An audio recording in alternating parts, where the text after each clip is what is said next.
Ever wonder why something as simple as a blanket draped over two chairs can feel like the safest place in the world? Or why building a small, cozy hideaway has comforted people for centuries? Tonight, we're redrifting into the soft and surprising history of blanket forts, a gentle journey into the shelters humans have loved since the very beginning. Welcome back, dear traveler, to Go to Sleep Historian, your quiet corner of the night, where history becomes a lullaby. And if you're joining us for the very first time, hello.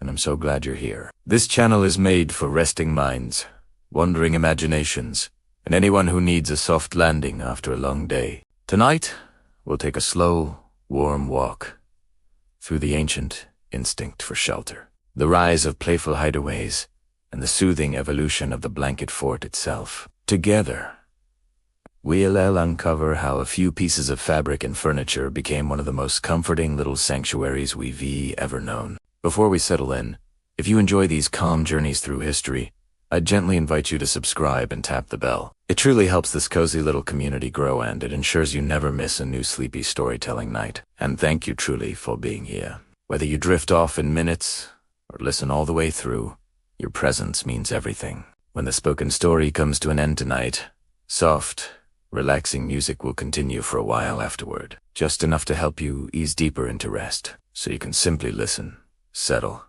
and let the night take over.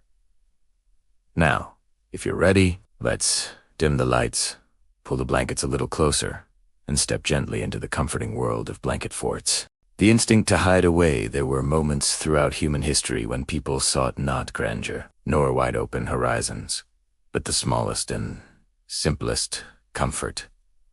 A place to curl into and feel gently sheltered from the world. Long before stone walls, towering cities, or even the faintest idea of civilization, there lived a quiet, universal instinct, a longing to tuck oneself beneath something soft, safe, and close. People in the earliest ages of the world carried this instinct like a silent companion. When night descended across ancient plains and forests, they did not always stretch out under the endless sky.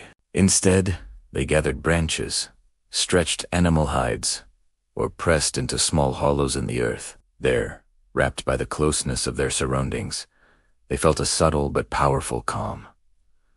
The world seemed less vast, less unpredictable. The beating of their hearts slowed in the shadows of those tiny spaces. It wasn't comfort born from luxury. It was comfort born from instinct. The safety of a small shelter meant survival warmth against the cold, quiet against the storm, shadows against the eyes of predators. And with time, people grew to understand that enclosed spaces didn't only guard the body, they softened the mind. In tight, cocoon-like corners, even the longest days felt shorter, and the loudest worries felt quieter. Generations passed, and these deep-rooted preference for small, protected spaces never faded. People curled beneath fur coverings, beneath woven branches, beneath simple shelters arranged with whatever materials they could gather. Some tucked themselves near fire-lit caves. Others pressed hides between stones to make tiny pockets of darkness where sleep came easily. Even as humans learned to build better homes and larger communities,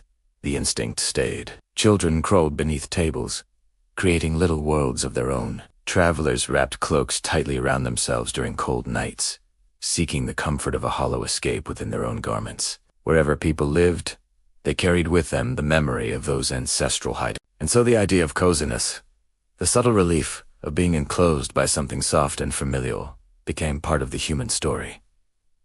People didn't need to name it or consciously seek it. They simply felt it, as naturally as a heartbeat. A small shelter, no matter how humble, offered an unspoken promise.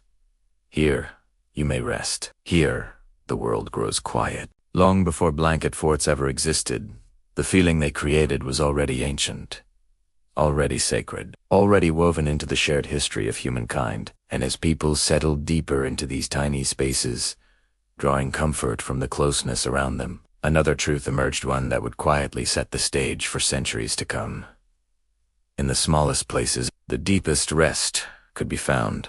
First forts. Humanity's early mini-shelters. Long before people had houses with solid walls or rooms filled with soft blankets, they learned to survive by shaping the world around them. Out in open plains, under wide and restless skies.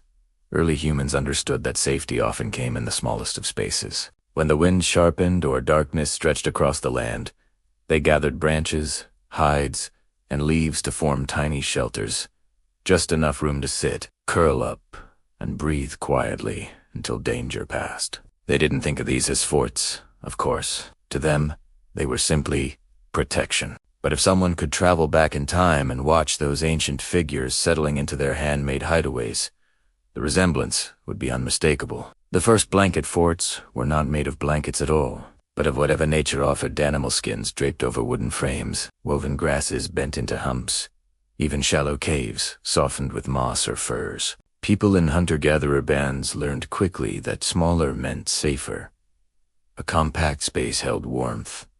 It muffled sound. It made them harder for predators to spot, and easier for companions to guard. When storms rolled in, families huddled under stretched hides, the material billowing gently in the wind, the same comforting sway a child feels today when a blanket roof shivers between two chairs. As humans migrated, their shelters migrated too. Nomadic peoples across deserts, plains, and frozen tundra created structures that could be raised quickly and taken down even quicker. A frame of sticks and leather for one region, a ring of bones and snow for another. And while these dwellings served practical needs, they also shaped an emotional truth that would echo across thousands of years. People felt calm inside them. The moment someone ducked into a small enclosure, whether it was a tent of woven reeds or a dome of stitched skins, the world softened outside. The wind became a whisper.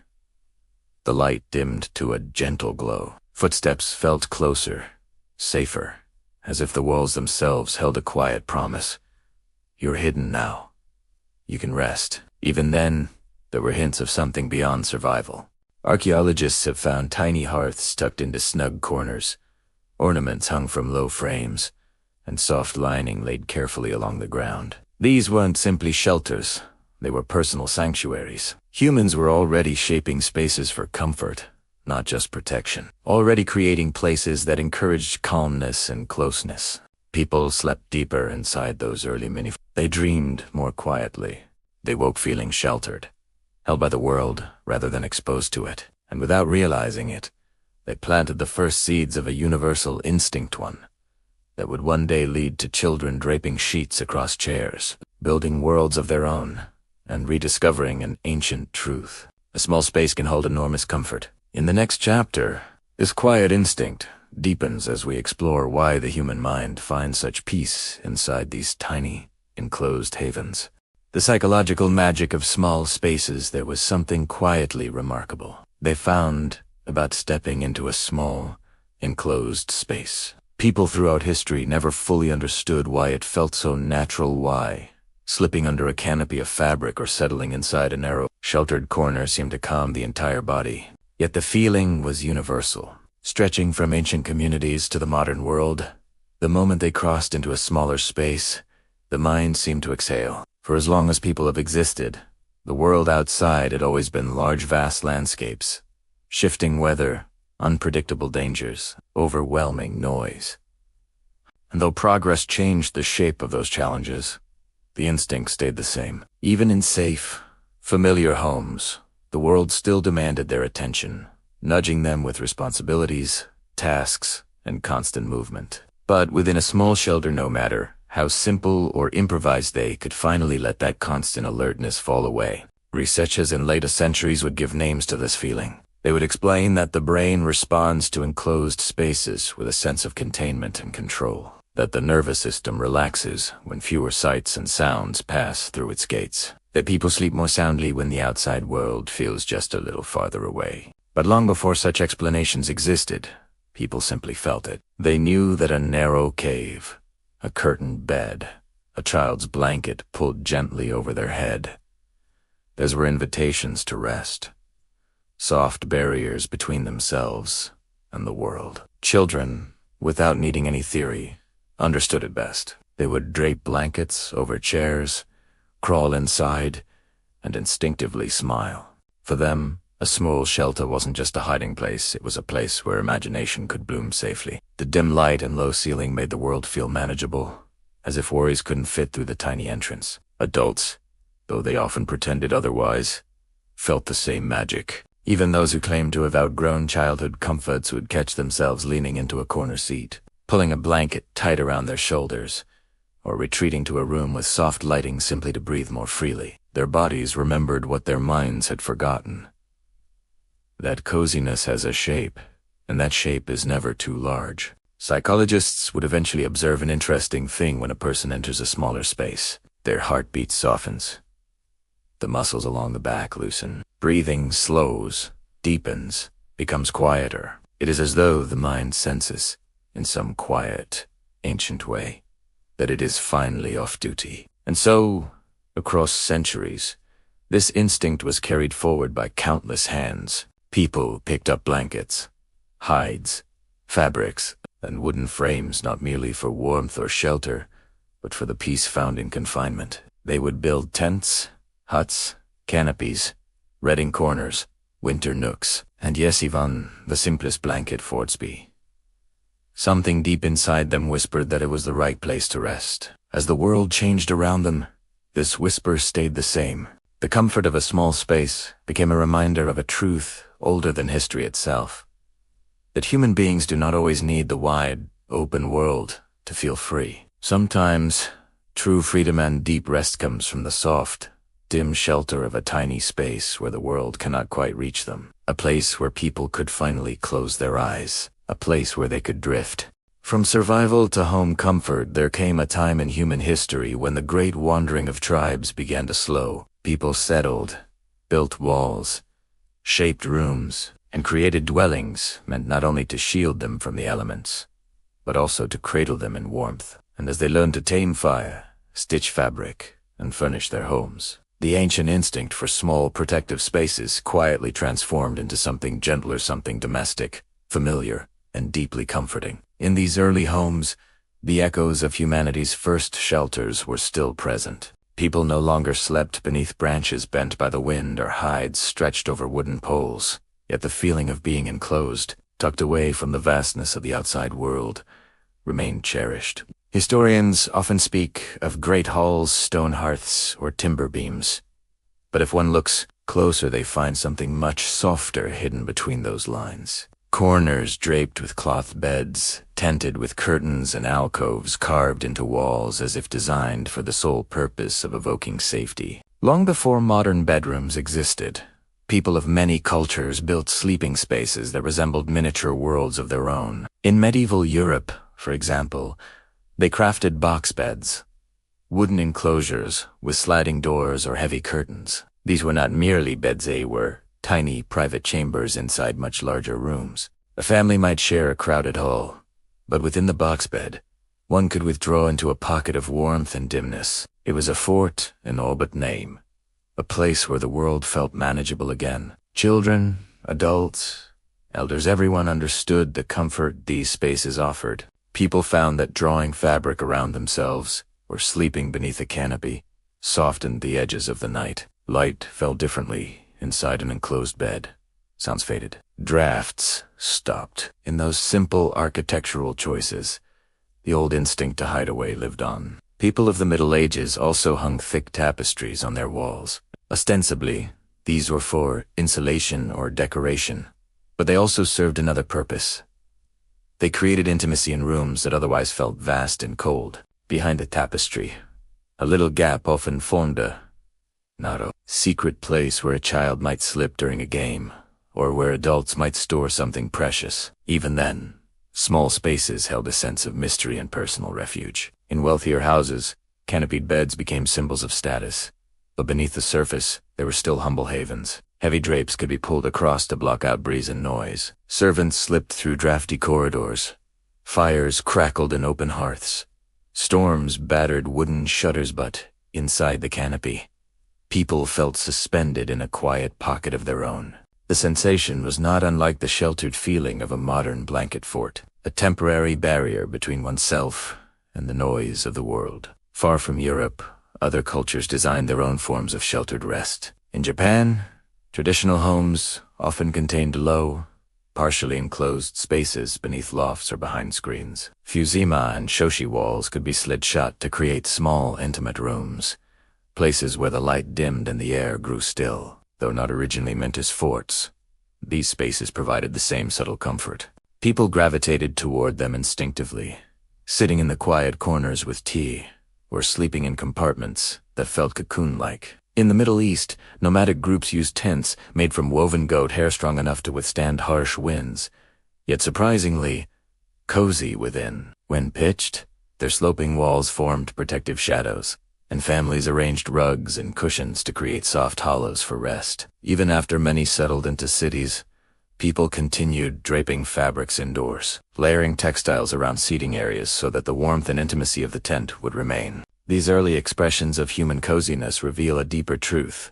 As homes became more permanent, the desire for enclosed, sheltered comfort did not fade. Instead, it evolved. People began shaping their indoor environments deliberately to create these feelings. Every fabric canopy, every cushioned alcove, every room within a room echoed the ancient need for safety through enclosure. As centuries passed, the transformation grew even more pronounced. During the Renaissance, wealthy households experimented with fabrics of silk, velvet, and brocade. They created little pockets of luxury, window seats framed by curtains, reading corners shielded by folding screens, and beds layered with textiles so heavy they seemed to hold the night still. People entertained themselves in these small, curated spaces, finding in them a sense of retreat. Meanwhile, everyday families relied on simpler comforts. They stitched wool blankets, woven linen, and handcrafted quilts. Their furnishings might have been humble, but the sense of sanctuary these items provided was profound. A few blankets draped over a rope could turn a shared sleeping space into something personal. A curtain hung from a ceiling beam offered privacy where none existed before. These gestures were modest, but they were powerful. They allowed people to reclaim a sense of ownership over their space and, by extension, their peace. By the 18th and 19th centuries, industrial textiles became more widely available. Homes filled with layers of cloth, rugs, curtains, bedspreads, table covers, and with each new textile came new ways to soften a room, to create corners where the world could fade just a little. The instinct that had once led ancient humans to crawl under hides or branches now expressed itself in decorative choices that made rooms more intimate, more enveloping. And then there were children. Children watched their parents draw curtains across beds or arrange folded blankets in winter. They saw how fabric transformed a space, and they mimicked those gestures in play. But children added their own twist. Imagination. To adults, a canopy was simply a place to sleep. To children, a blanket draped over a chair became a castle, a cave, a ship's cabin during a storm. The instinctive comfort of a small enclosure fused with the boundless creativity of young minds. And the blanket fort began its transformation into a cultural ritual. Even so, the adult world continued shaping the roots of that ritual. As furniture diversified, so did the possibilities for creating cozy enclaves. Sofas, sturdy chairs, four-poster beds, and wardrobes all offered frameworks for fabric to be draped upon. And as homes grew more compartmentalized, families found themselves with more furniture to rearrange, more textiles to borrow, more corners to turn into temporary havens. Victorian families, in particular, adored the idea of the snug. These were small, stuffed, heavily decorated rooms meant for reading, sewing, or quiet conversation. A snug was essentially an adult blanket fort in architectural form. Enclosed, softened, and steeped in coziness, they featured thick curtains, overstuffed furniture, and heavy drapes echoes of the same ancient instincts humans had carried for millennia. Across cultures and eras, one pattern remained. Whenever people built homes, they also sought to create pockets of comfort within them. Shelters within shelters, worlds within rooms, safe spaces disguised as furniture or decoration. And as each generation passed these habits down through daily living, the foundation of the modern blanket fort was quietly laid. It was never just about plate, it was about remembering what the human body and mind have always known. Enclosure comes. Softness soothes. Shadows, comfort. Within small spaces, people feel that the world's demands pause, even if only for a moment. And so, long before children used blankets to make forts, Adults shaped homes that held the essence of those forts within them. Homes became softer, more intimate, more layered with textiles and warmth. Bedrooms became personal worlds. Corners became sanctuaries. A curtain's gentle sway became an invitation to rest. By the time blanket forts emerged in their modern form, humanity had already spent thousands of years perfecting the art of domestic coziness. The forts were simply the next evolution, a playful echo of everything people had ever sought. Protection, warmth, intimacy, and peace.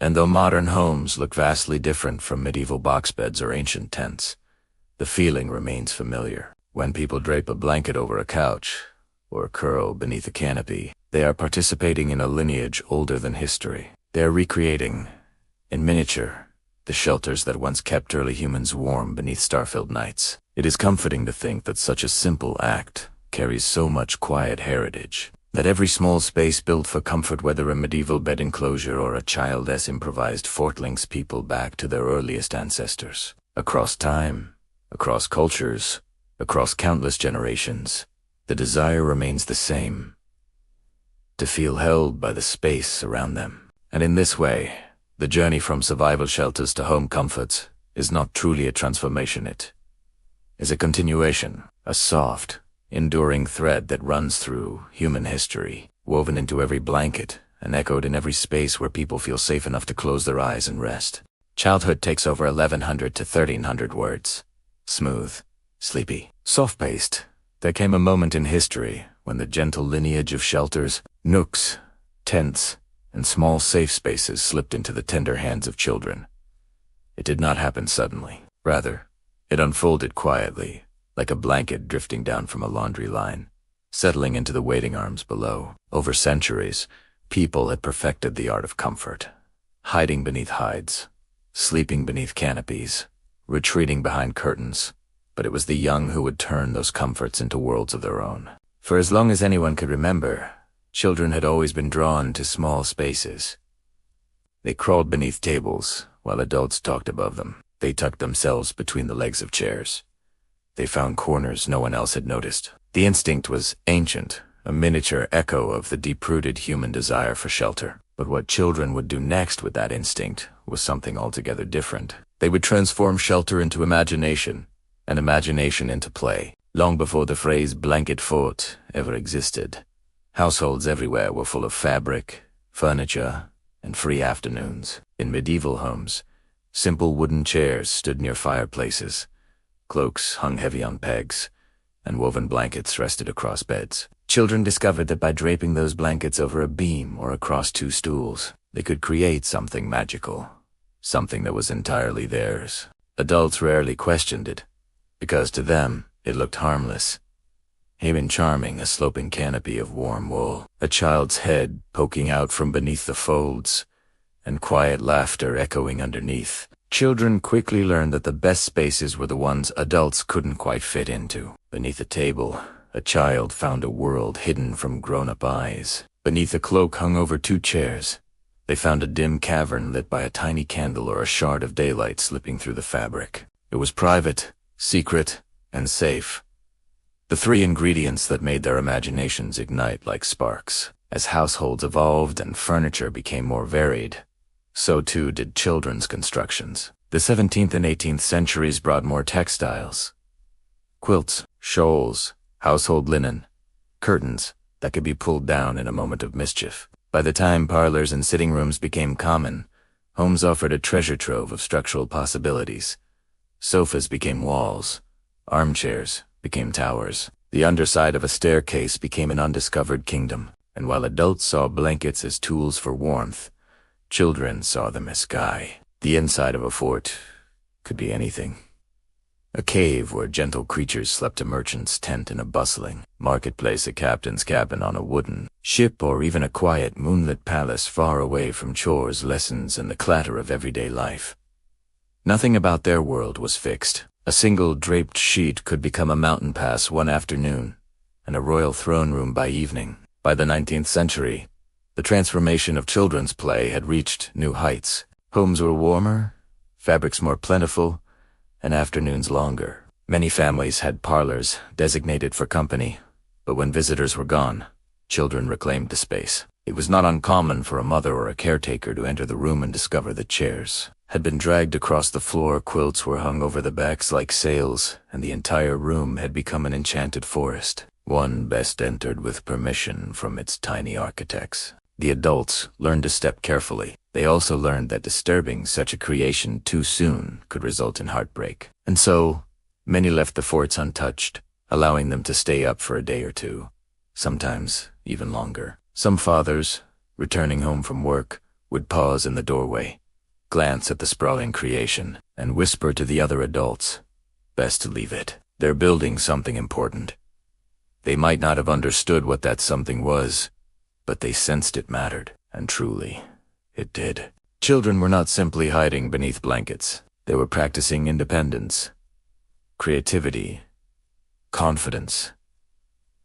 They were learning how to shape a world with their own hands. These forts offered a place where rules softened and imagination strengthened. Inside, time felt different. Slower, kinder, more forgiving. The world outside the blankets could be loud or confusing, but the world inside was gentle and entirely self-governed. Psychologists centuries later would confirm what children always knew instinctively. Small enclosed spaces allowed them to process emotions, to explore ideas, and to build a sense of self. A blanket fort was not merely a structure of fabric and furniture, but a soft-walled sanctuary where thoughts could settle. In those dim, padded rooms, the glow of a candle or lantern cast warm shadows that made the world feel less sharp, less urgent, and infinitely more comforting. As the modern era approached, childhood changed in many ways. Education became more structured, cities grew louder.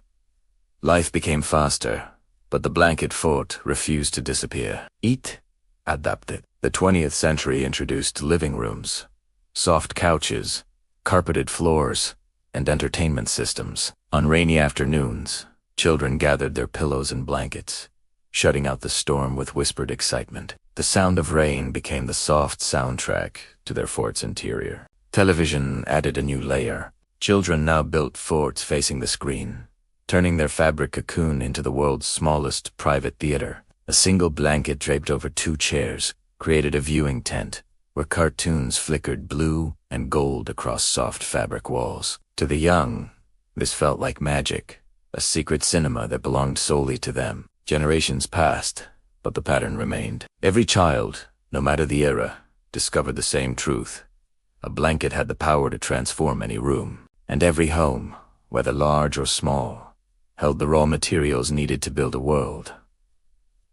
Parents recognized the ritual. They remembered their own forts, the ones they built decades earlier, and felt a quiet, tender nostalgia when their children recreated them. Even in times of hardship, blanket forts offered relief. During the uncertainty of global conflict or economic difficulty, families found comfort in simple joys. Some children built forts near crowded hearths during blackouts, the fabric glowing faintly with candlelight. Others built them in cramped apartments, small corners transformed into peaceful realms. In each case, the fort acted as a gentle refuge, providing just enough separation from the worries of the outside world. And then came the era of photographs. Parents began capturing these brief, beautiful spaces. Images of small forts, messy, charming, lopsided filled family albums. The sight of a child poking their head out from beneath a quilt became a universal marker of childhood itself. The forts became more than temporary shelters. They became symbols of innocence and creativity. By the time the digital age arrived, children continued building forts, though now they sometimes decorated them with string lights, little lamps, or soft music. The materials changed, but the instinct remained exactly the same.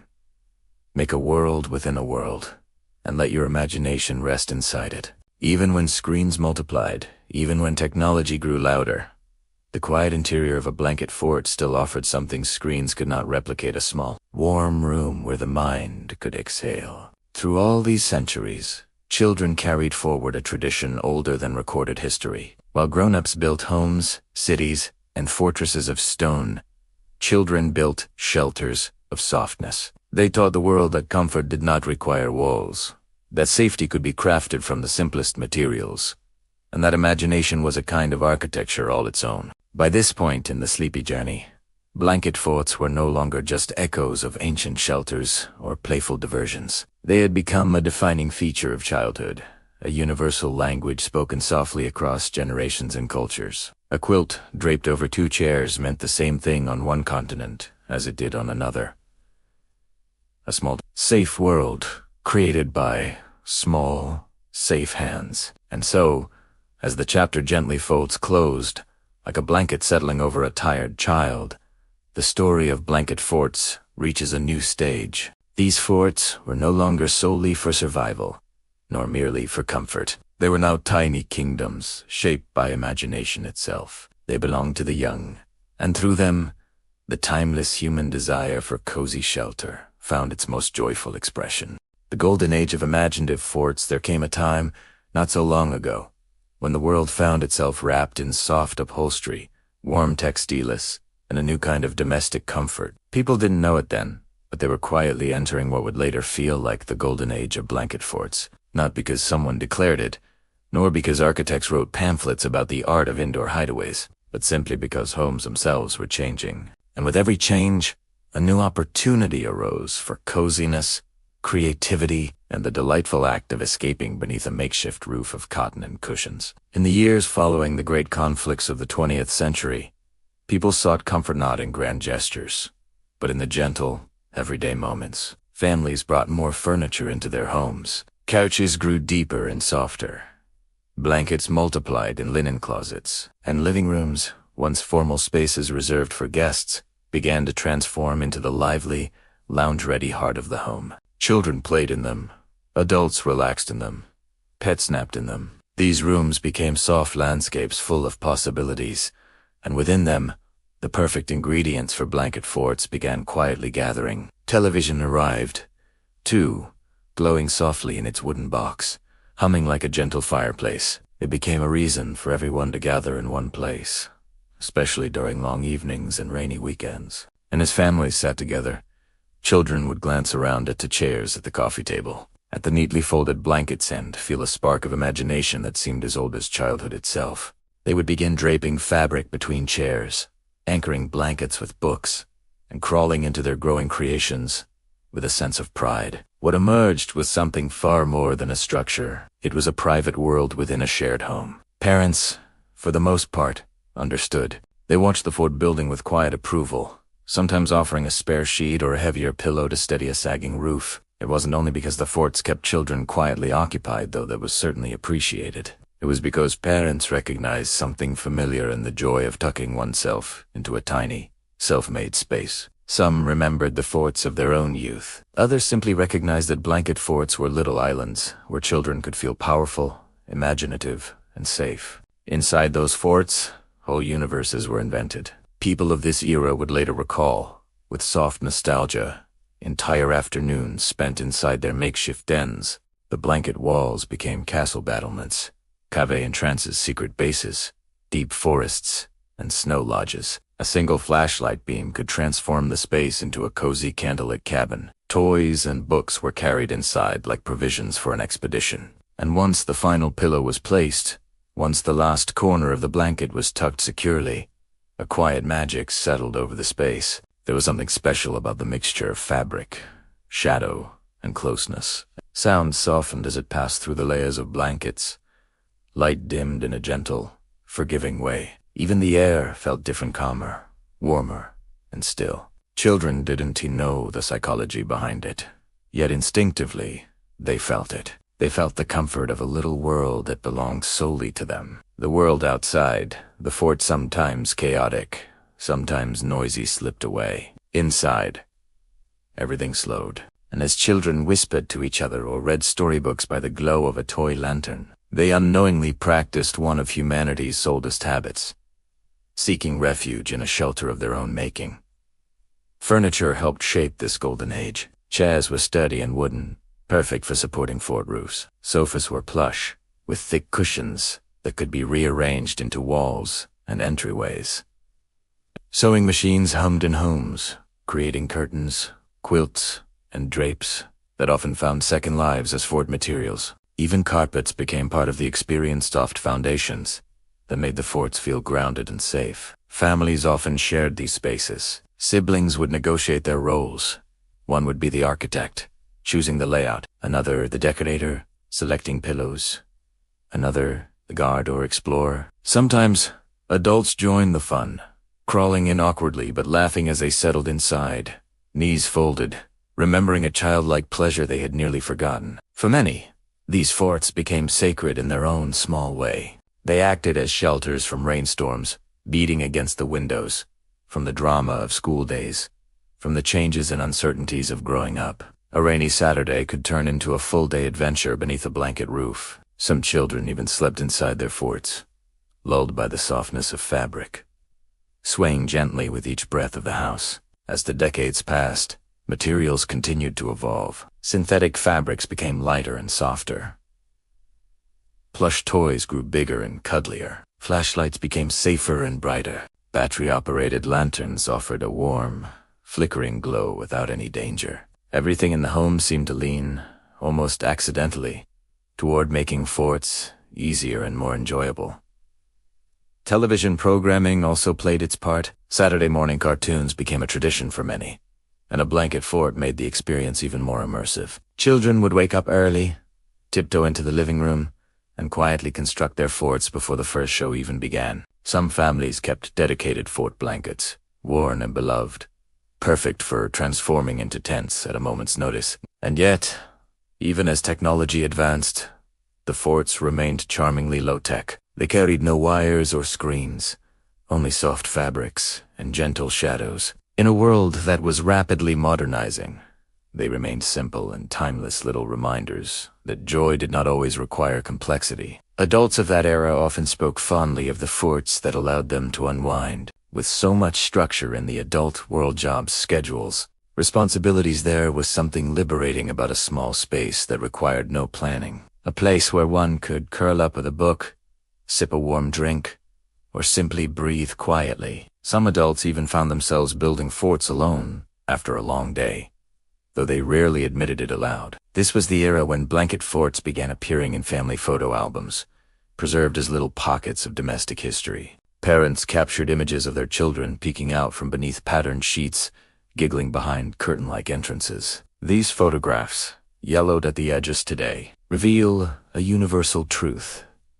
Forts were not just physical structures, but memories woven into fabric and laughter. In many ways, the golden age of blanket forts wasn't defined by any specific invention or trend. It was defined by the rhythm of home life, the availability of soft materials, and the growing sense that comfort was something worth cultivating. People didn't need to be wealthy or artistic to build a fort. They only needed a blanket, a few chairs, and the willingness to step outside the ordinary for a little while. Even the smallest homes found room for fort's tiny nooks, beneath tables or behind sofas. And no matter the size, each fort offered the same feeling, a retreat where the world felt a little quieter, a little kinder, and wonderfully small. Those who lived during this period often remarked, later in life, how much they missed the feeling of crawling into a dimly lit cave of blankets, hearing the muffled sounds of the house outside, and sensing the gentle barrier between themselves and everything else. As years passed and new generations arrived,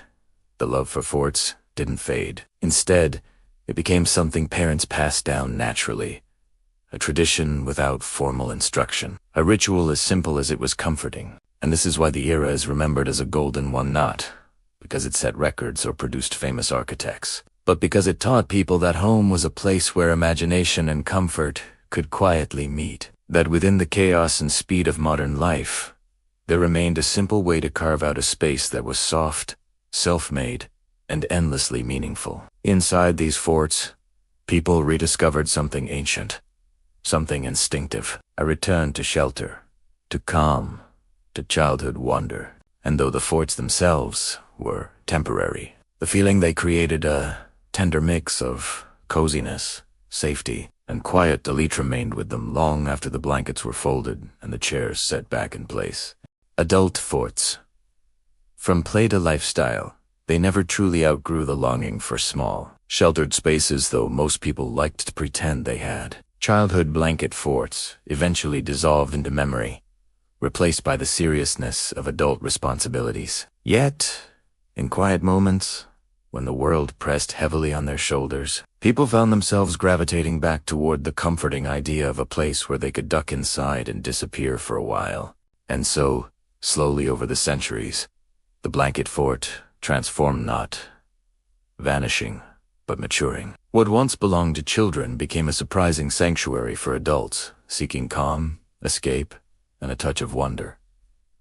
It began subtly, in old homes and small cottages across Europe. People built snugs, cozy corners tucked beside fireplaces. They lined them with pillows, shawls, and soft woven curtains. These were not called forts, not officially, but in essence, they were the same. Places of softness. Nooks for retreat. Adults sat there in the evenings, letting the glow of firelight soften their thoughts. The instinct was unchanged. They were building shelter within shelter, a smaller world inside a larger one. Just like the blanket forts they would one day create for their children. Centuries passed, and this instinct only deepened. When reading became a common pastime, people fashioned reading corners with canopies and heavy drapes to block drafts. These little book sanctuaries, softly lit by candles or oil lamps, offered privacy and stillness in a noisy world, perhaps without realizing it. Adults were recreating the same psychological comfort that once soothed them as children, the reassurance of being enclosed, protected, and surrounded by softness. As cities grew louder and homes grew smaller, the desire for these miniature havens only increased. In the Victorian era, it was common to drape large shawls over armchairs or create window nooks with padded benches and thick curtains. People found comfort in these spaces, often retreating into them during moments of worry or fatigue. They may not have used blankets and chairs the way children did, but the intention was the same. Shrink the world down until it becomes gentle again. Then came the 20th century. Modern life grew busier, and homes filled with new forms of furniture, plush sofas, deep cushions, soft throws. People began to spread these items around their living spaces, layering softness upon softness. Without thinking about it, they were laying the foundations for a new kind of adult fort. The old instinct never left them. It merely reshaped itself into something more sophisticated. By the mid-century, adults began deliberately seeking out cozy retreats. They created basement dens filled with warm lighting. They designed bedrooms with heavy curtains and soft textures. And during especially stressful times, like storms, power outages, or long winter weekends, they often found themselves constructing makeshift shelters. Not unlike the ones children built, chairs were pulled close. Blankets were draped overhead. Candles flickered, and for a moment, the adult world softened into something warm and familiar. In recent decades, the trend expanded into something almost universal. Across the world, people began to rediscover the emotional magic of enclosed spaces. The Scandinavian idea of hygge taught them to value softness, warmth, and the gentle glow of indirect light. Minimalist movements encouraged smaller, more intimate living areas. Meditation enthusiasts embraced the cocoon-like feeling of low ceilings and padded corners. And readers everywhere built window seats, canopy beds, and cloud-like nooks filled with pillows. Eventually, adult blanket forts re-emerged openly, not as childish things, but as intentional acts of self. A new name rose into popularity: cozy pods. People began crafting these sanctuaries with thoughtful detail, using layered fabrics, dimmable lights, soft exteriors, and calming scents. Some installed fairy lights under draped fabric. Others built low wooden frames and hung cloth over them to create indoor tents. Many simply rearranged their furniture to carve out a cocoon-like corner for rest. In some cities, the trend grew into an entire lifestyle. Cafes introduced quiet pods for reading and napping. Libraries added cozy corners, designed to simulate the calm of a fort. Even workplaces busy, noisy, filled with screens installed relaxation booths where employees could escape for a moment of quiet enclosure. The world had become overwhelming, and people once again needed small, hand-play spaces. There was something deeply human in this return to softness. Many who built these adult forts did so in moments of emotional fatigue. They draped blankets overhead during long winter evenings. They stacked pillows around themselves while recovering from illness. They sat beneath soft fabrics during times of grief or uncertainty. In these moments, They rediscovered that the body relaxes when the world feels close, when the air around them is warm, when light becomes dim and steady. It was a kind of ancient wisdom resurfacing through instinct. Others built adult forts for joy. They created reading tents with lanterns and low cushions. They made camping-style living room retreats for movie nights. Some designed low canopy frames, draped in linen, turning their bedrooms into dreamlike sanctuaries. A few even blended childhood and adulthood. They built forts with their children, but lingered inside long after the games had ended, listening to the soft hush of fabric walls and finding themselves unexpectedly comforted. And perhaps the most remarkable shift came when people realized these cozy enclosures were not merely decorative, they were therapeutic. Psychologists noted how small, enclosed spaces calmed overstimulated minds. Stress levels fell, breathing deepened, thoughts slowed. Many adults reported sleeping better inside these small sanctuaries than they did in their open bedrooms. Some used them to meditate, some to read, some to escape digital noise, and others simply to rest their minds for a moment. Little by little, the blanket fort matured into something elegant and meaningful, something that belonged unapologetically to adults. It became part of design trends, wellness routines, and relaxation habits. From glamping tents to softly lit reading nooks, from meditation pods to canopy beds, the humble idea of creating a small, cozy shelter evolved into a philosophy of living gently. Today, people continue the tradition across the world. In apartments overlooking busy streets, they hang curtains to soften the noise. In countryside homes, they build cushioned corners beside windows to watch rain fall. In tiny studios, they create warm alcoves using throw blankets and fairy lights. And everywhere, the instinct remains the same. They long for a place where the world feels smaller, quieter, and kind. The adult fort, no matter its shop, remains a testament to something timeless.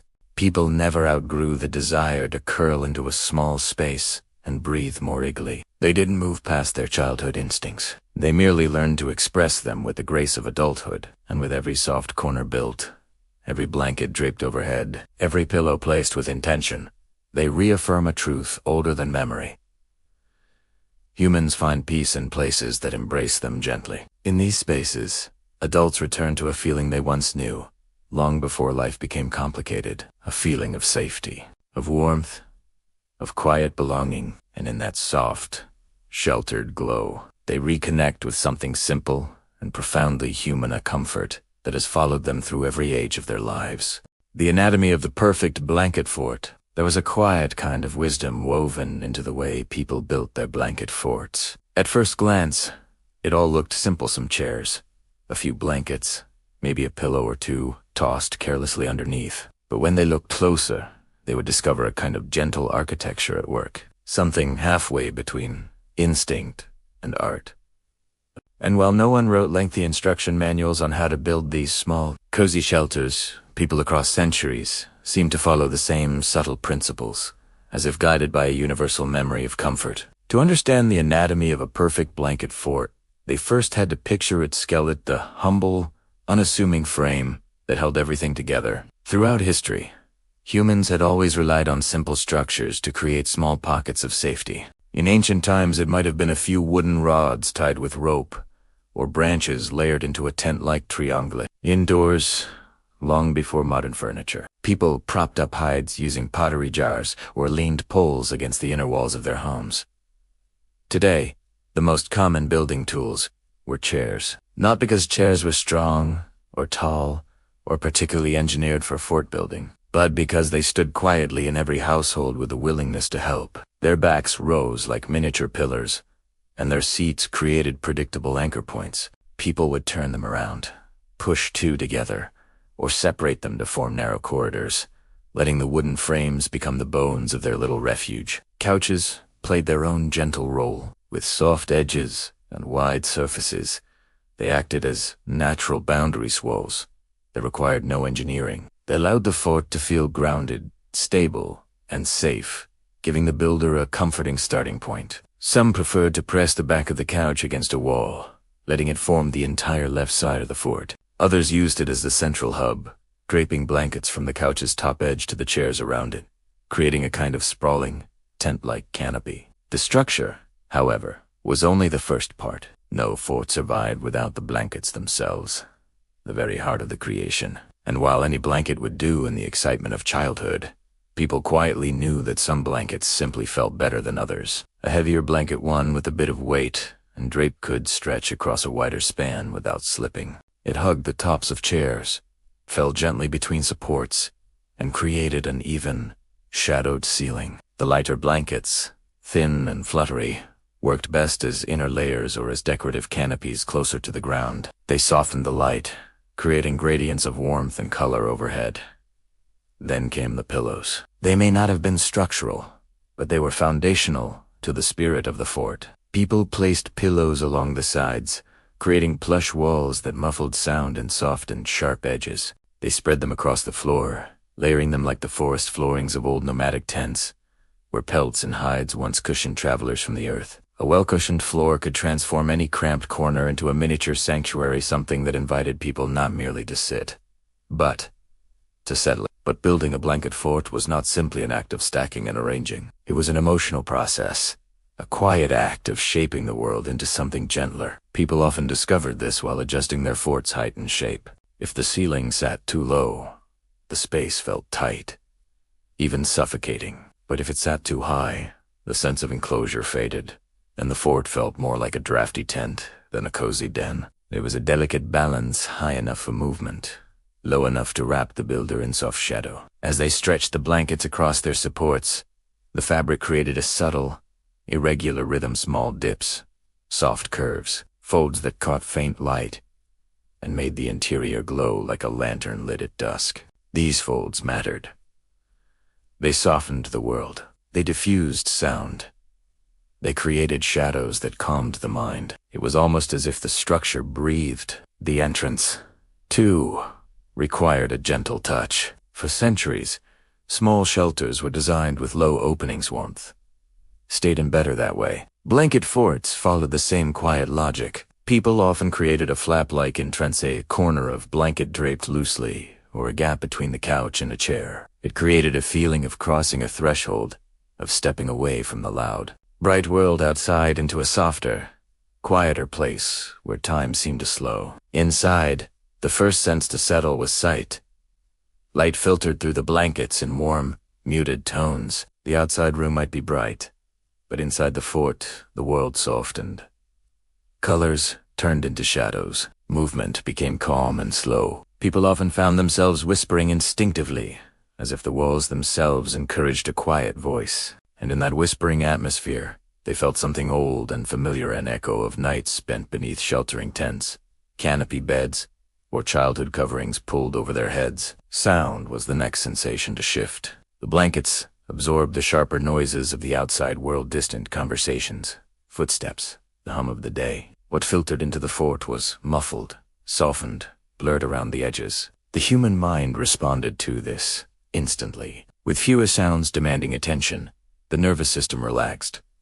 The breath slowed, even the heartbeat soft. It was an environment designed for calm, even if no one consciously intended it. But the final, perhaps most important layer of fort building was the atmosphere created inside. People would often bring small comforts, soft lighting, perhaps from a warm-toned lamp set just outside the fort's entrance. In earlier eras, lanterns or candles served this role, casting flickering shadows that danced on fabric walls. Today, battery lights, string lights, or nightstands offered a safer and equally enchanting alternative. The glow created a world of its own, making the fort feel like a secluded night camp tucked beneath the stars. Some placed books inside quiet companions they could read until their eyes grew heavy. Others brought warm tea, or small snacks, or a favorite stuffed animal that carried memories of childhood comfort. And always, there was a blanket within the fort, not draped above, but wrapped around the person who entered. This was the deepest secret of fort making. A fortress made of blankets was only complete when one blanket remained free to cradle the body inside. Creating airflow was another instinctive skill. People left small gaps near the base of the fort or lifted a corner of blanket to ensure the air stayed cool and fresh. No one taught them to do this. It was simply something they felt. A fort that held too much warmth became stifling. one that breathed, remained welcoming. As the fort came together, something subtle happened. The builders stepped away from the structured demands of the world and into a realm shaped by comfort, imagination, and memory. The outside room remained exactly the same walls, same furniture, same familiar sights, but within the fort's small interior, everything softened, as though the blankets filtered the day itself. And perhaps the most fascinating part of this gentle architecture was how universal it was. Different cultures, different homes, different generations, yet the same choices reappeared everywhere. People reached for chairs because they were stable. They layered blankets because layering created warmth. They cushioned the floor because it felt safe to sit close to the ground. They dimmed the light because shadows soothed the mind. It was a quiet language spoken without words, a design shaped not by rules, but by comfort. When they finally settled inside their creation, feeling the smallness of the space, the soft edges, the warm colors, something in them recognized the moment. The fort became more than just a space made of furniture and fabrics. It became a sanctuary, a pocket of stillness where the outside world paused. Inside, they could breathe more easily. They could think more slowly. They could simply exist. The anatomy of the perfect blanket fort, then, was not truly about chairs or blankets or structural techniques. It was about the feeling it gave, the sense of shelter, the return to softness, the deep human instinct to create a small world within a larger one. Every piece, every fold, every quiet detail existed for that singular purpose. In that dim, cushioned space, they weren't just inside a fort. They were inside a memory of safety that stretched back through all of human history. The sensory art of coziness, long before people spoke about comfort the way they do today. 4 soft lighting trends, sleep apps, or modern interior design human beings already understood, in some acute instinctive way, that the senses could be guided toward rest. They may not have had the language of ambiance or sensory regulation, but they knew how light, sound, and texture shaped their experience of the world. In the era before switches, lamps, and controlled environments, every tiny shift in illumination or warmth mattered, and so a long, unwritten history of sensory coziness slowly formed, carried from one generation to the next. It began in the earliest human shelters, where firelight painted trembling patterns on cave walls. People gathered close, not only for warmth, but for the comfort that came from soft, flickering light. Fire never produced a harsh glare, it wavered. It breathed. It soothed. The orange glow melted the edges of the world, creating a gentler space where they could rest. This was the ancestor of every cozy sanctuary that would come after it. A dim, protective cocoon where the senses could finally loosen their grip on alertness. They soon learned that texture played its own role in comfort. Early humans slept on furs, woven grasses, or padded piles of leaves would have offered familiar softness under their bodies, even when their shelters were simple. The careful arrangement of these materials showed a clear intention to craft a space where touch could relax the mind. The surfaces they chose were the ones that softened harshness, buffered against cold stone, and offered a sense of retreat from the outside world. Thousands of years later, when homes grew more structured and rooms more defined, people kept honoring these sensory instincts. In ancient Mesopotamia, they carried lamps whose dim glow turned huts into warm-toned hideaways. In Egypt, woven mats layered across the floors softened the heat and hardness beneath bare feet. Early Chinese households placed silk hangings around sleeping platforms, not only to block drafts but to muffle noise and dull the metallic clink of daily life. In every culture, softness and shadow walked hand in hand. Even the sounds of ancient life contributed to sensory comfort. Before cities buzzed and machines whirred, people lived alongside quieter rhythms whined.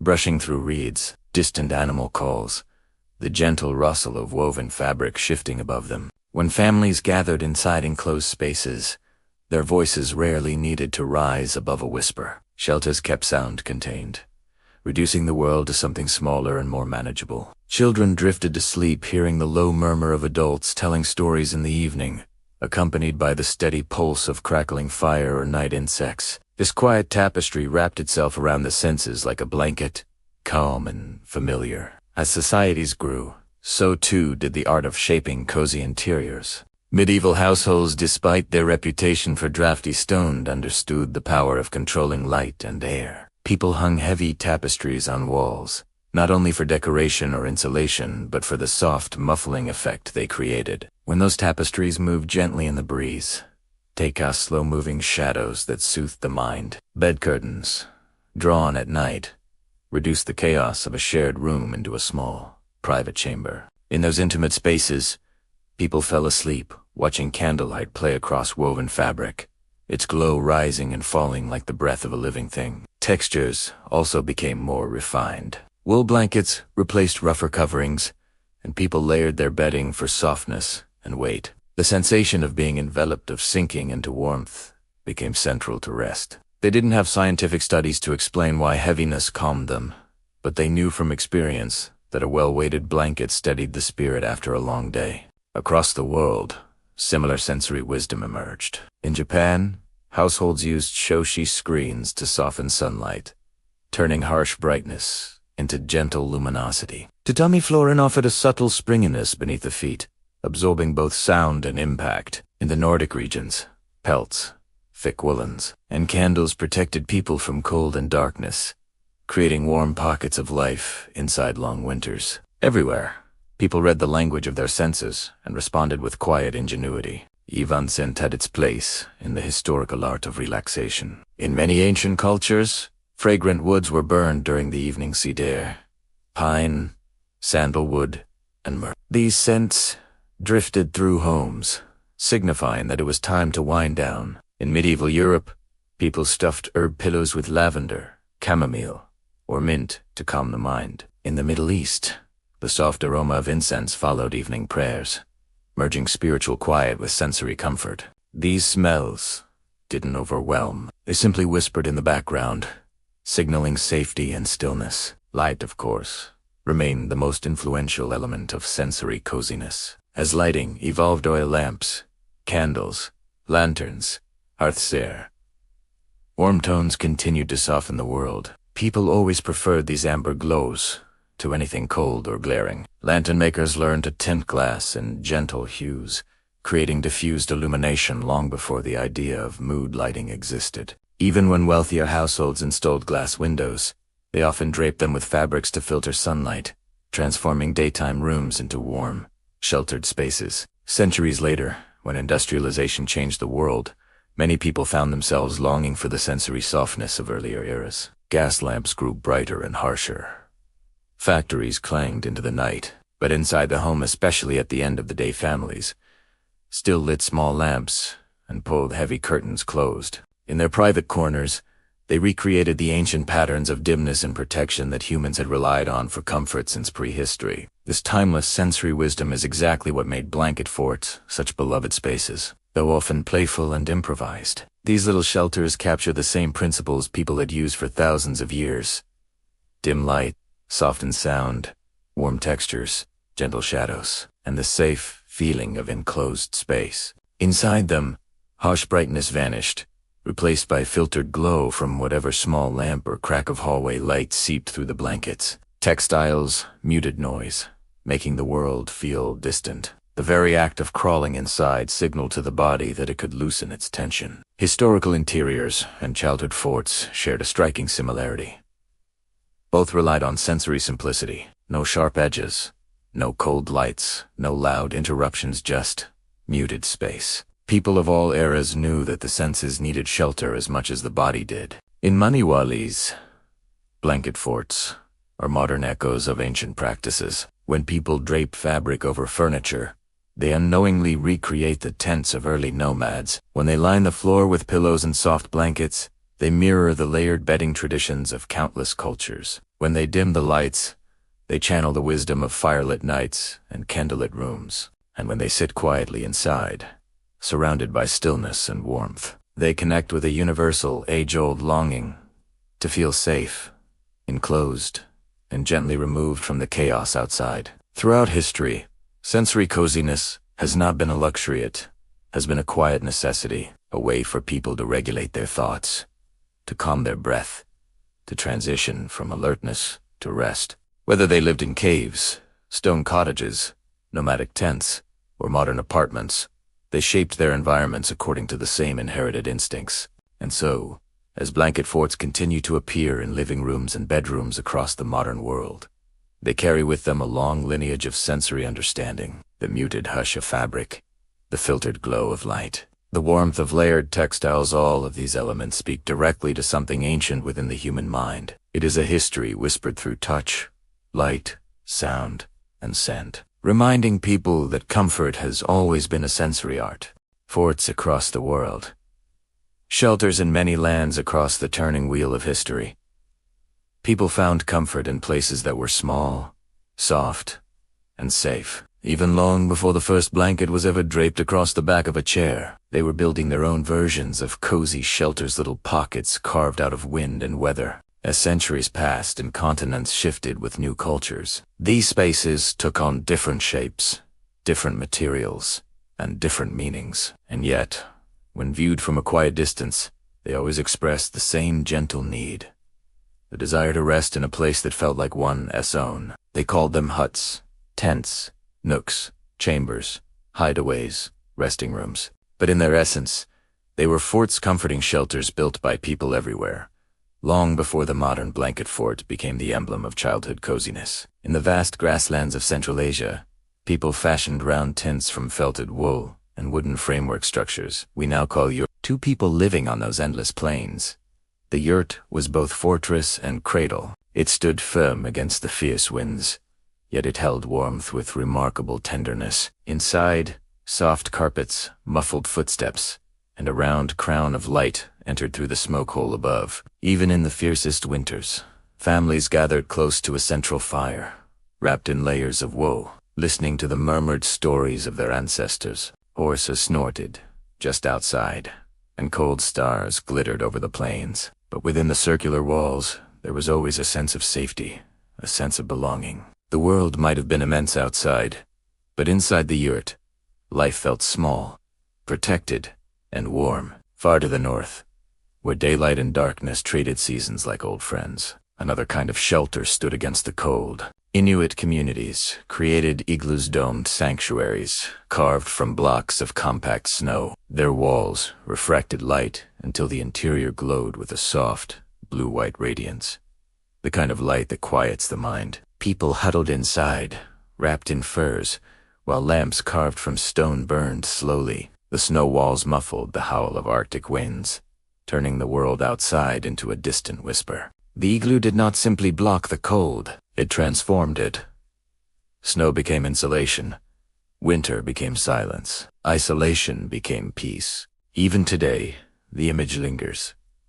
A small round shelter in a white, endless land, offering comfort in the most unlikely of places. Traveling eastward into the mountains of Japan, the idea of intimate warmth showed itself in a very different form. In many homes, people sat around a low wooden table called a kat. A blanket was draped over the table frame, with a heat source beneath, creating a pocket of warmth that drew families closer together. They tucked their legs beneath the blanket, shoulders relaxed, and lingered long after meals had ended. Laughter rose softly. Steam floated from teacups. The kotatsu became the quiet center of winter evenings, a humble fort of warmth in a land that cherished the beauty of simplicity. Though less of a structure and more of an experience, it was still a fort in spirit. A shared, comforting space defined by fabric, warmth, and togetherness. Across the sands of Arabia, travelers created tents woven from the dark, sturdy hair of camels and goats. These Bedouin tents could be folded, carried, and rebuilt as easily as one might refold a blanket. Inside, large pillows and woven rugs created a soft interior, a stark contrast to the harsh desert around them. The fabric walls billowed gently in the hot wind. At night, lanterns cast a golden glow, and the smell of coffee drifted through the open flaps. Even as caravans moved across shifting dunes, people always had a home they could assemble in minutes, a structure that provided shade by day, warmth by night, and comfort always. In the dense forests of northern Europe, early dwellers built roundhouses of timber, straw, and clay. Smoke from central fires rose upward through thatched roofs. The walls curved gently inward, making the interior feel enveloping, protective. On stormy nights, raindrops drummed softly on the roof, while families settled close to the warmth, spinning stories and sharing food. Though these shelters were far more permanent than tents or igloos, they held the same elemental quality as circular cocoon, where the outside world felt distant and harmless. Even in the bustling centers of ancient civilizations, places like Rome, Greece, and China, people carved out personal nooks within their larger homes. Roman bedchambers were often small, intentionally so, designed to create a sense of intimacy. Chinese scholars retreated into low-roofed study rooms lined with scrolls, letting lamplight soften their thoughts. In the Mediterranean world, draped fabrics hung from doorways and windows, creating pockets of shade and privacy.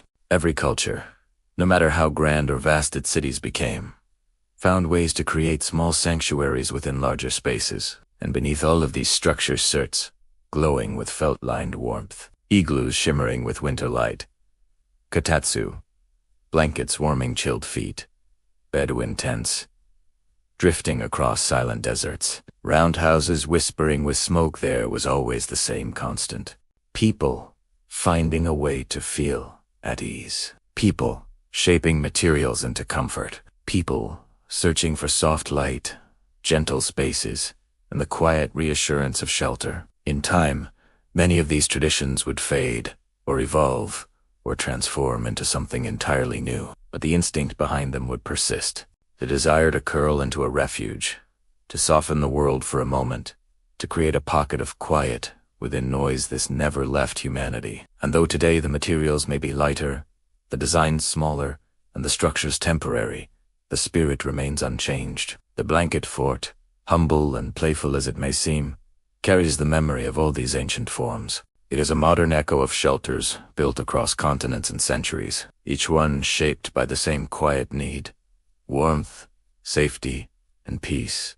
Cozy shelters across civilizations. The story of small, comforting shelters continues as people move quietly through time, stepping from one culture to the next, like travelers drifting between lantern-lit rooms. Each civilization shaped its own version of a cozy refuge, sometimes practical, sometimes ceremonial, but always rooted in the same human longing to feel enclosed, protected, and at peace. As centuries unfolded, people in many regions found ingenious ways to create warmth within cold landscapes. In the far northern Arctic, the Inuit built the igloo, crafted from blocks of packed snow. Though its material seemed frigid, the structure held surprising comfort. Each block trapped still air inside, insulating the dome like a cradle against the winds. Inside, people lit small lamps fueled by seal oil, and the light softened the curved walls to a gentle glow. Families huddled together,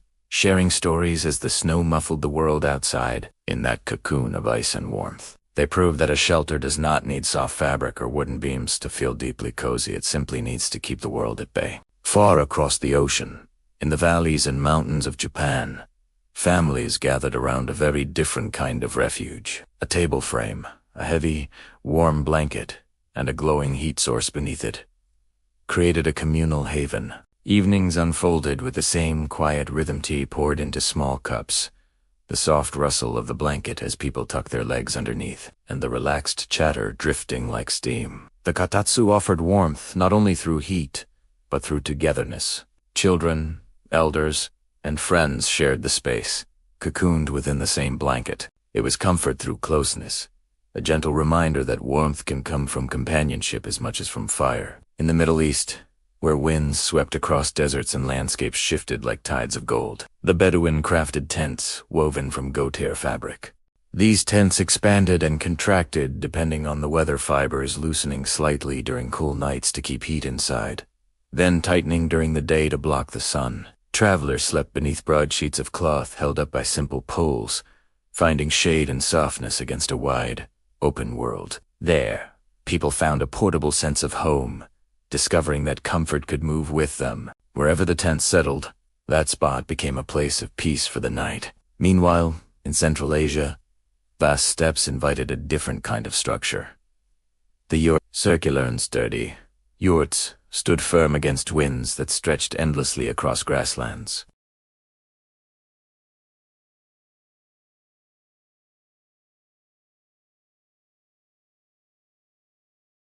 Inside, warmth radiated from low stoves, rising toward the central smoke hole like a gentle offering. People arranged cushions around the floor, turning the round room into a continuous, uninterrupted circle of softness. The design seemed to cradle anyone who stepped inside, creating a balance between form and feeling. In many ways, the yurt represented one of the earliest examples of a near-perfect cozy refuge, forth there west in the rolling hills of old Europe. Centuries of cold winters led people toward heavy drapes, carved wooden beds, and thick curtains that enclosed sleepers in warm pockets. In medieval castles, bed curtains became essential. They blocked drafts, trapped body heat, and provided a rare bit of privacy in rooms often shared by many.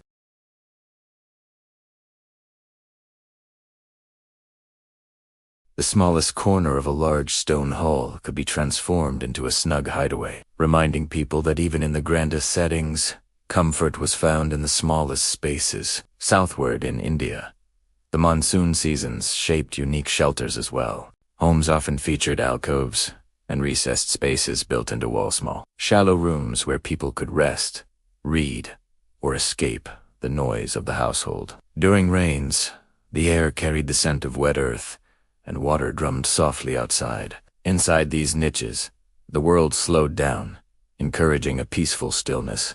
Textiles, cushions, and lanterns turned these corners into restful retreats that remained cherished across generations. In the Andean highlands, the chill of elevation inspired blankets woven with meticulous care. Families gathered beneath thick layers made from the wool of alpacas and llamas, crafting warmth from the very animals that lived alongside them. In stone houses shaped by mountains and altitude, comfort became a practice of layering, building small spaces of heat and stillness against massive landscapes. Each woven pattern told a story, and each blanket added its own quiet weight of security. Across the African continent, countless cultures created intimate, enclosed spaces suited to each region's climate.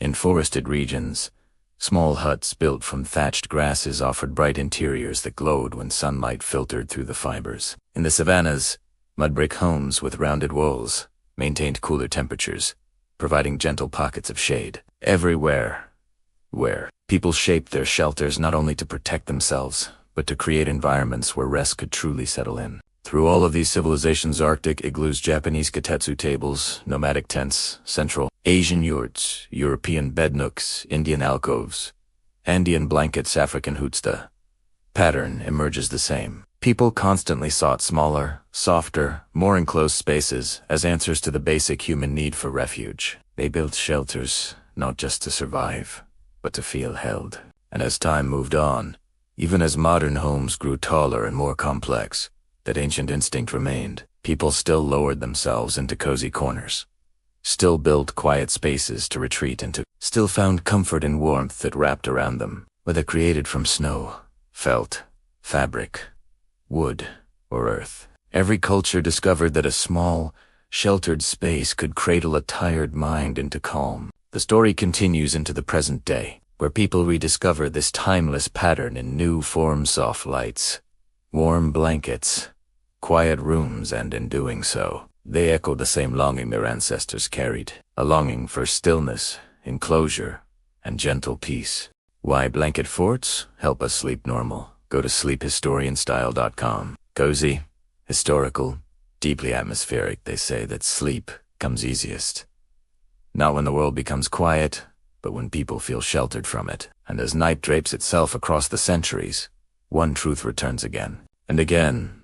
Humans have always slept best inside spaces that feel cradled, contained, and gently separated from the restless air outside. It is no wonder, then, that blanket forts, those humble little shelters, built from nothing more than fabric, furniture, and imagination, carry within them a quiet magic perfectly designed to lull the mind toward slumber. Tonight's chapter wanders through that quiet magic, not as scientists, though the science is there, not as philosophers, though the meanings run deep, but simply as observers, as people watching the long timeline of human comfort, noticing how often sleep thrives within softness, closeness, and the familiar glow of dimmed light. They learned long ago, as children and as adults, that even the smallest shelter can transform the way the mind rests. And so, let us step inside that shelter now. The calming power of enclosed space across the ages. People instinctively formed sleeping spaces that wrapped them gently, long before there were beds carved from timber or mattresses stuffed with wool. Ancient families slept in hollows scooped from earth, in pits lined with furs, under low tents made of hides, stretched taut. These places were not grand or tall or spacious. They were small, intentionally so. Archaeologists often note how tightly arranged early shelters were, how the ceilings dipped low, how firelight only reached so far, how corners were curved and softened by skins or branches. Inside such spaces, the world outside became distant. Wind flattened to a faint hum, wildlife to muted rustles. The cold could not quite reach their bones. In this harmless, reduced world, their bodies understood, it is time to rest. Modern blanket forts recreate that primal condition. Almost exactly. A low ceiling of blankets forms a canopy. Walls of quilts press in with just the right closeness. The light becomes filtered, warm, slowed. Sound grows soft and cotton-edged. Even adults, stepping into such a space, feel a subtle shift in their nervous system. Breathing deepens, shoulders loosen, thoughts quiet. It is not childishness. It is instinct. The ancient sleep reflex throughout history. Humans have slept best when they could predict every shape and sound around them. A loosely wrapped textile overhead, a small entrance, a single point of warning. These were cues that a shelter was secure. This instinct survives in unexpected places. They can see it in medieval alcove beds with wooden doors that slid shut at night. They can see it in the curtained box beds of 16th century Scotland and France. They can see it in the low sleeping lofts of alpine cottages and the thick, fabric-lined berth compartments on old ships. Old diaries often mention how safe these spaces felt. Travelers described drifting off more easily in small cabins than in large rooms. Farm families noted how infants slept longer beneath draped cloth. Sailors wrote that storms felt less frightening when their bunks were enclosed. The pattern repeats across centuries. When the space becomes smaller, sleep becomes deeper. A blanket fort, tout simple, is a direct descendant of this lineage. The warmth of memory. But architecture alone does not explain everything. Something else lingers inside a blanket fort, something less tangible, yet equally powerful. That something is my people do not just build a shelter. They step into a place where their younger selves once imagined secret kingdoms, quiet hideouts, or afternoon dreams, whispered beneath makeshift roofs. Even if the fort is built by adult hands today, the act awakens echoes of childhood calm. Historians sometimes say that comfort survives across time in the mind's own architecture, that a person carries within them the sensory memories of their earliest safe spaces, soft textures, dim light, muffled sound. When those sensations return, even decades later, the brain recognizes them instantly. And so, as someone sits inside a modern blanket fort, grown, now older, shaped by years, the slightest brush of fabric overhead can stir that ancient familiarity. The warmth of breath, trapped in a small space, feels soothing. The faint glow of a lamp behind a quilt seems like the same glow that once came from a hallway nightlight. The stillness feels earned, allowed. In that moment, nostalgia becomes not a look backward, but a bridge into deeper rest. Soft light, softer thoughts. Sleep thrives on gentle transitions. Light fading into shadow, sound drifting into hush. For centuries, people found ways to soften the world before lying down, candles snuffed, shutters closed, embers banged. Blanket forts naturally replicate this gentle dimming. Light does not vanish abruptly. It disperses, weaving through layers of fabric until it becomes warm, amber-colored, and tender. Inside such a softened lightscape, the mind begins to unspool. Thoughts, once sharp, lose their edges. Worries sink into the folds of shadow. Everything becomes slower, thicker, quieter. It is no surprise that people often remark that time feels different. In a blanket fort, slower, that soft distortion of time is one of sleep's greatest allies. A drifting mind is a resting mind. Warm air, slow breathing the space inside a fort traps warmth in the gentlest way. Not hot, not stifling, just enough to signal safety. Throughout history, warmth was a sign of protection. Fire meant community. Heated stones meant care. Heavy blankets meant security. In enclosed spaces, warmth settles quickly around the body, and when heat rises slightly, breathing instinctively deepens. Deeper breathing activates the parasympathetic nervous system to body's natural calm mode. Ancient healers may not have had this vocabulary, but they understood the effect well. They encouraged rest inside enclosed spaces, beneath cloth canopies, or near low fires. For exactly this reason, sanctuary and temperature have always been linked.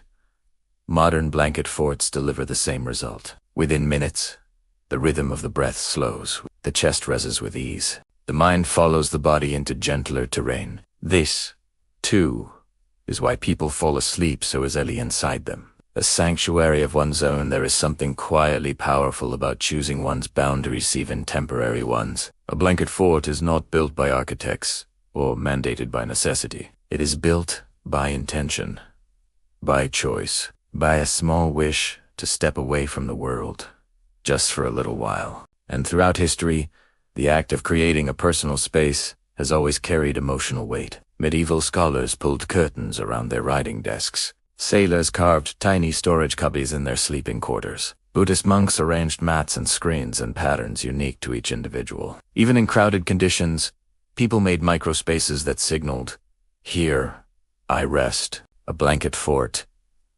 Taugumbel taps into this same impulse. In building it, a person says, "This few square feet belong to my peace.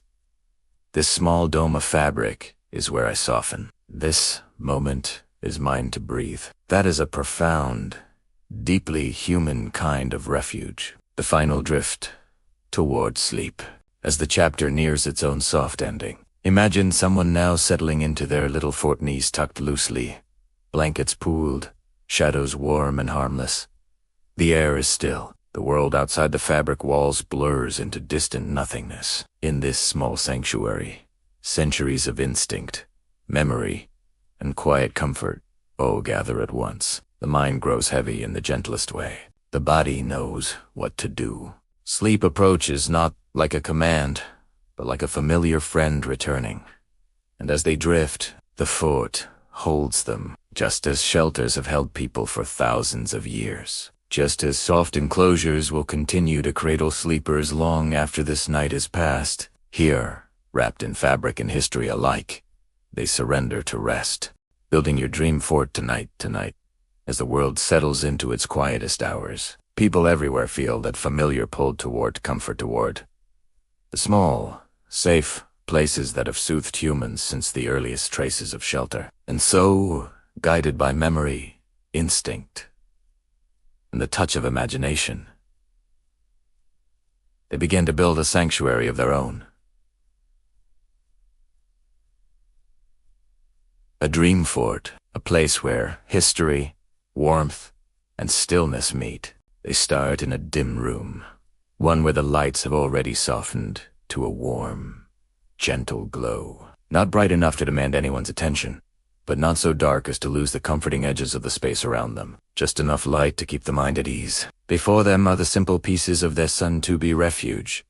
A handful of blankets, a few cushions or pillows, maybe the trusted support of a couch or a pair of sturdy chairs. Nothing complicated, nothing elaborate. Just familiar objects, quiet companions through countless evenings waiting to be arranged with deliberate calm. People first choose the heart of their fort, the place where they'll eventually rest. Often, it's a soft patch of rug or carpet, or the gentle surface of a mattress pulled close to the floor. They take their time settling it, smoothing the fabric beneath them. There's no rush here. The act itself carries slow comfort. Once the base is chosen, they begin to place the pillows. One goes behind them as a backrest, angled gently so they can lean without effort. Another is positioned at their side, forming a little cushioned wall, a boundary between the outer world and the tiny one they're creating. Pillows, after all, have been silent guardians in resting spaces for centuries, shaping little havens in homes across the world. Now comes the roof, the blanket that will drape above and around them. They lift it slowly, the fabric catching the warm light as it rises. Then In a soft motion, they spread it across their chosen supports. A chair back here, a sofa arm there, maybe the edge of a low table. The blanket arches overhead, settling into gentle slopes and folds, creating shadows shaped like calm waves. As the roof falls into place, the atmosphere shifts instantly. The world beyond grows muffled, distant, softened at its edges. People feel at the very moment the draped fabric creates that familiar sense of enclosure, a tiny sanctuary, forming one piece at a time. The airflow inside changes as well. There is no wind inside a fort only. The faint movement of breath, the natural warmth that gathers slowly in small spaces. It's the same warmth that comforted children tucked under quilts, or travelers huddled beside hearth fires centuries ago. A warmth that signals safety, stillness, and rest. People adjust the blanket just a little, folding down one corner to make a small entrance, lifting another fold to let a slow trickle of air drift in. They don't want the fort to warm or to still. They craft it gently, so the air inside remains fresh, lightly cool, and easy to breathe. The space begins to feel alive in a sleepy way. Quiet, warm, soft, contained. When the structure is ready, people turn their attention to light, not harsh light. Never that, but something small and warm.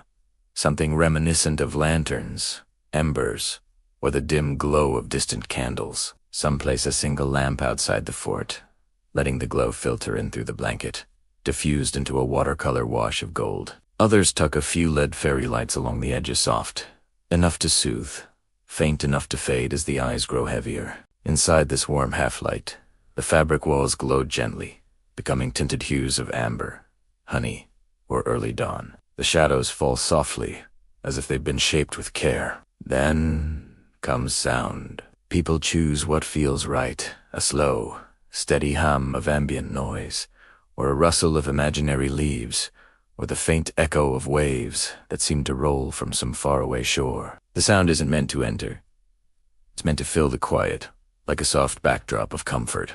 A reminder that the world continues outside the fort, but at a slowed, peaceful rhythm. They settle inside now, moving with the natural slowness that arrives when the day truly ends. The ceiling of the fort dips gently overhead, like the underside of a calm night sky. Pillows cradle their sides, offering small walls of softness.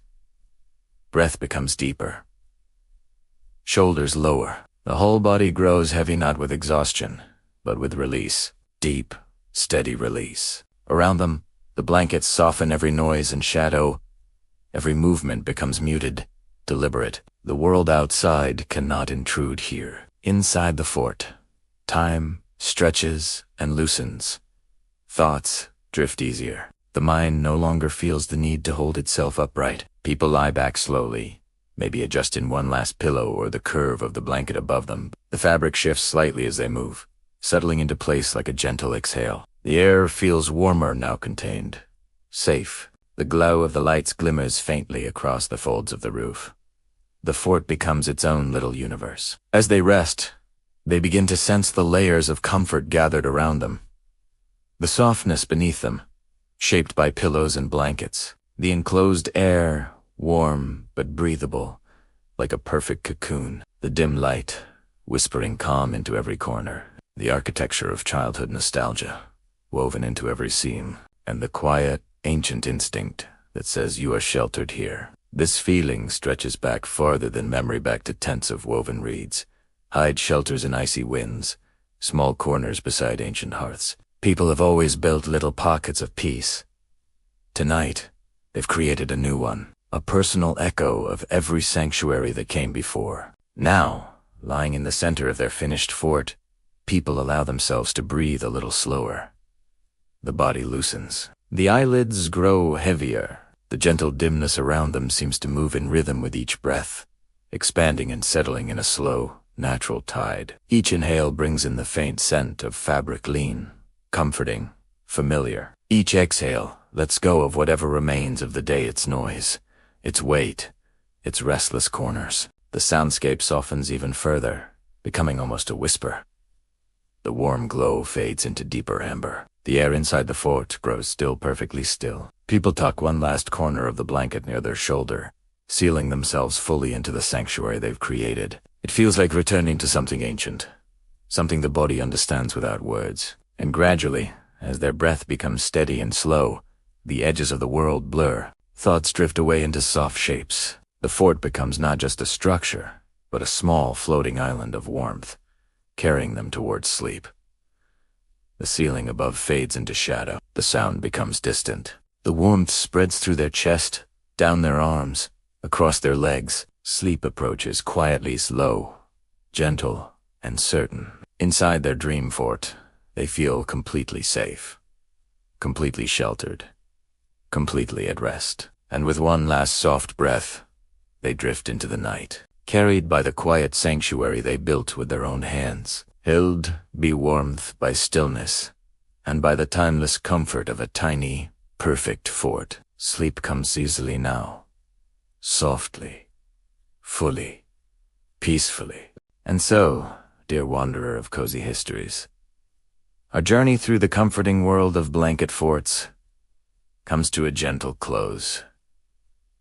If your eyes are already drifting, you're safe, here, wrapped in the warmth of old stories and soft imaginings. Thank you for spending this quiet evening with us, and if you enjoyed this sleepy little adventure, feel free to return anytime you need a place to unwind. For those who are new here, we share calm, soothing stories every week, and you're warmly invited to join our growing circle of nighttime travelers. As this spoken tale fades, a blanket of relaxing music will begin to unfold beneath you.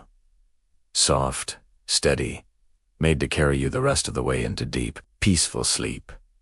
Let the world dim. Let the quiet settle and drift into your night's rest.